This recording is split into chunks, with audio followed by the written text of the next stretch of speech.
Like, she was 5 when he was diagnosed and started his decline. I think at that point she didn't quite understand everything that was going on. And like Rod said, we could take William out still, so it didn't impact her life a lot.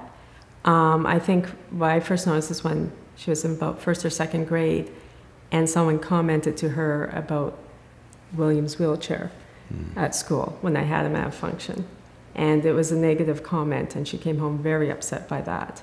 And I think at that point she recognized that he was, you know, different from other siblings. And then we always just kept talking to her. We just kept talking to her and openly discussed. If she had a question, we answered it as honestly as we could, with given her developmental stage, and we never held anything back from her.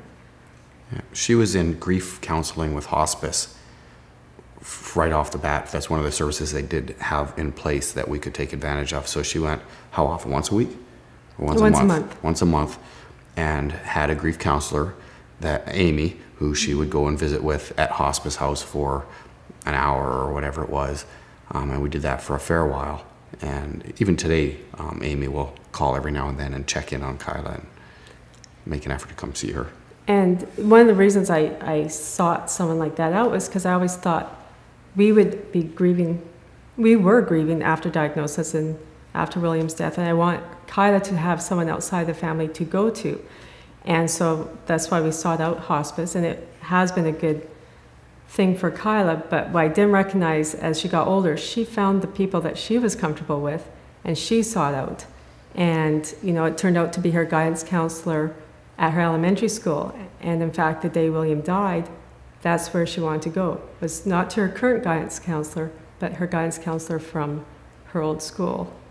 And she attended William's funeral, and Kyla was very pleased to see her, of course not because of the circumstances, but it really helped Kyla. But that wasn't someone we chose for her, that was who she chose to go. I talked to her over the phone, and a few times at pickup. She would march out with Kyla because Kyla had a bad day, and then we would discuss about what they did to help Kyla through her period of being sad. But you know, she came to us with a lot of great ideas, and we talked to Kyla, and we allowed Kyla to work with her. Like, she helped Kyla, she set Kyla up with a volunteer position in the kindergarten.